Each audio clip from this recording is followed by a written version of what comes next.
Hey ladies and gents, Jeddah or Brian here with Manabeast. Today I wanted to talk about a card which has been floating around the meta in Dragon Ball Z for quite a while, and its viability post set 4, and that card is Wallbreaker.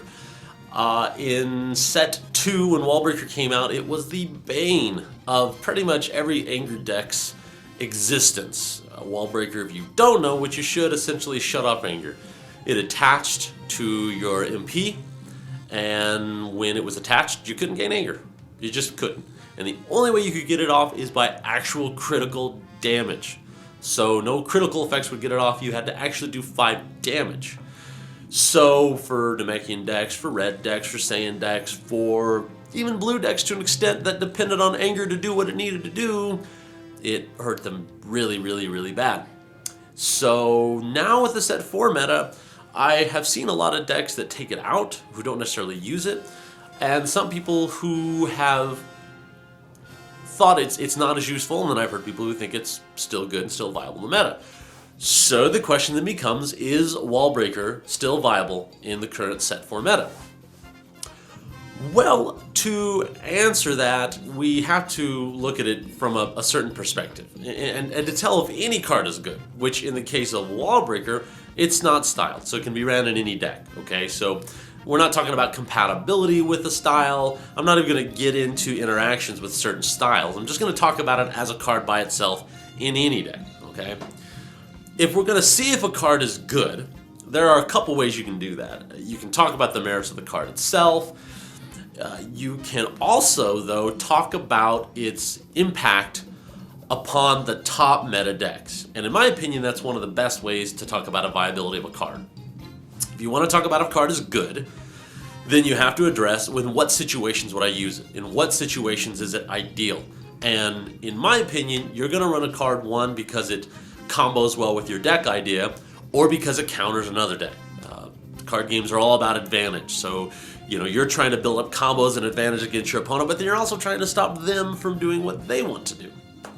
So Wallbreaker as a card, if we're looking at it, I look at it as how it performs against the top meta decks right now.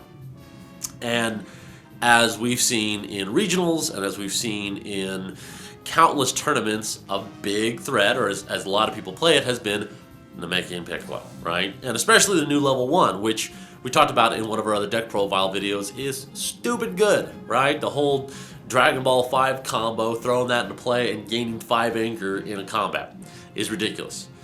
Getting off level 1 with Piccolo has been easier than ever, right? We look at other decks that are popular. Blue is popular, which is about Anger manipulation.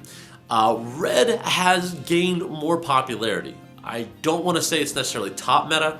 I will say it is a top deck. It does very well, especially with the Anger mechanics and the attacks and constantly fishing stuff out of your discard pile with the new mastery. And even with the old one, there were a lot of effects that helped Red not only just gain Anger for MPPV, but do the whole level bouncing thing, right? Using Anger as a resource and going up and down and up and down and up and down, card drawing, throwing cards back and forth. That's a big mechanic in Red.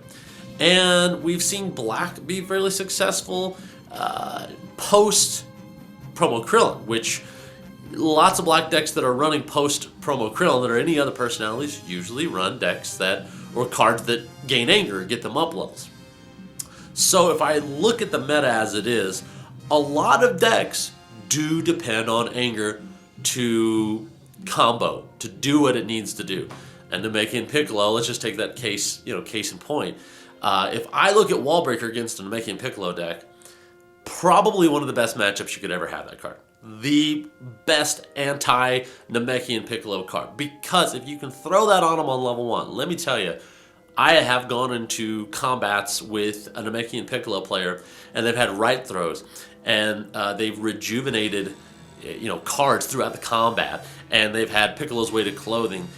I've had combats, literally, in which a Namekian Piccolo player with core on the field and ball bouncing and all this stuff should have gotten up to level 3. Easy. I mean, they would have skyrocketed past level 1. They would have used crit effects with Piccolo level 2 and gotten level 3. But what are they doing? They're sitting at level 1, unable to gain any Anger. To me, the way to beat the Namekian Piccolo matchup is to manage them at level 1. If you can keep them at level 1 and prevent them from getting 2, then you've made your life so much easier. And that's one of the decks where, in fact, sometimes you want to get them to 3. You don't want them to keep having that crit and rejuve effect. So 1 and 3 are your 2 options, and wall breakering them on either is your best bet. Red decks as well. If you're going to throw a wall breaker on them and they're going to not gain anger, then they can't do level hopping. They can't easily gain anger to go through and get attacks back and forth and do those wombo combos. Same goes for black, same goes for blue. So if I'm looking at the worth of Wallbreaker in what I look at to be the top meta decks, Wallbreaker does a lot of good work. Although a lot of people will say, well, it becomes a dead card if you go against a black promo Krillin player, or if you go against a deck that stays at level 1. Okay, true. That's quite true. But let's look then at the advantages and disadvantages of running Wallbreaker in the 2 situations you're going to face, okay? One situation is you're going to run Wallbreaker, and your opponent is going to run the opposing anti-Wallbreaker cards, which in the case of the hero is Focused Assault, and in the case of villains is Sagacious Strike, right? Then the other option is you're running Wallbreaker, they're not running the answer card. So let's talk about the first one. If you're running Wallbreaker and they're running the answer card, well, let's look at it like this. Worst case scenario, right? You throw Wallbreaker on them for a turn, for a combat, right? And then either through tutoring their deck or fishing it out with Time as a Warrior, or pardon me, not Time as a Warrior, I don't know what I'm thinking. With Visiting the Past, they tutor out the answer. They tutor out the Focused Assault, they tutor out the Sagacious Strike. Fine. And they pop it off.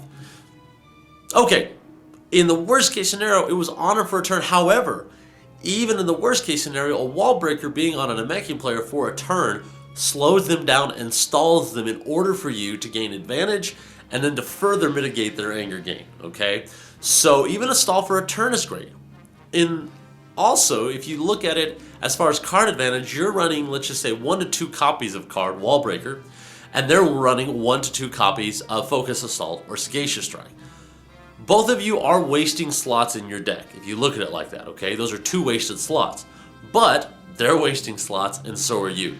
So it's an even wash. It's not ideal in that matchup if they get the perfect card combo to get Wallbreaker off. Yes, you've wasted a card. In essence, your value has not been gained from that Wallbreaker. But however, they've also had to run cards to counter your Wallbreaker when they could have run better cards. They could have run more efficient cards that work towards their mastery and their style.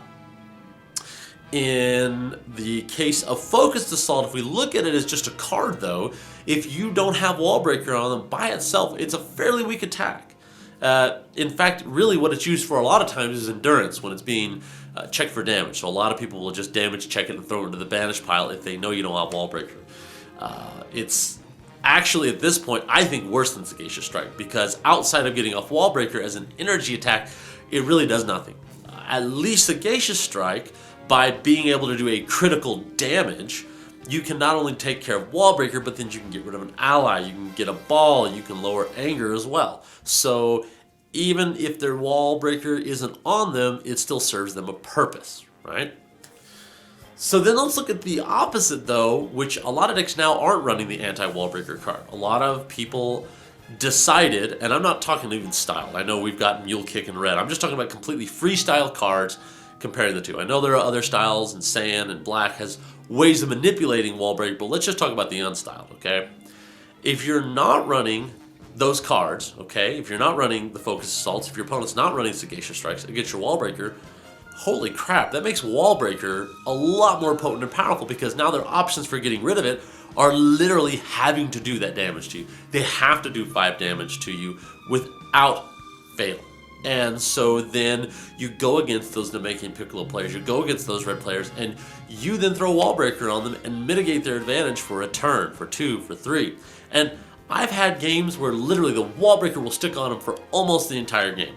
For, I would say, from turn 2 to 3 when I get it in my hand, I'll throw it on them and it stays on them for quite a while.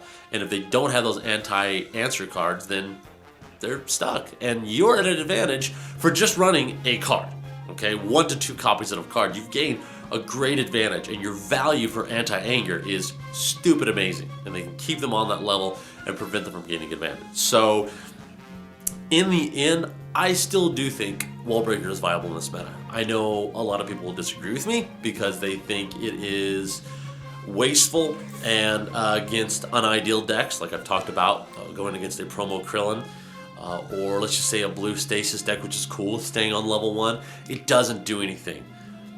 I agree, but I look at the percentage and what the top meta decks are, and right now, Wallbreaker mitigates the advantage of more decks you're going to face than it fails at gaining you advantages with less of the decks that you won't face. So I still think Wallbreaker's great. I run it in my decks because, again, if I have one answer for Namekian Piccolo, it's Wallbreaker. And then they're stuck at level 1. Yeah, they can still gain advantage through just what Namekian does, but I have gotten rid of one of their major win conditions and leveling options. So that's my thoughts. What do you guys think? Do you run Wallbreaker? Do you still think it's viable?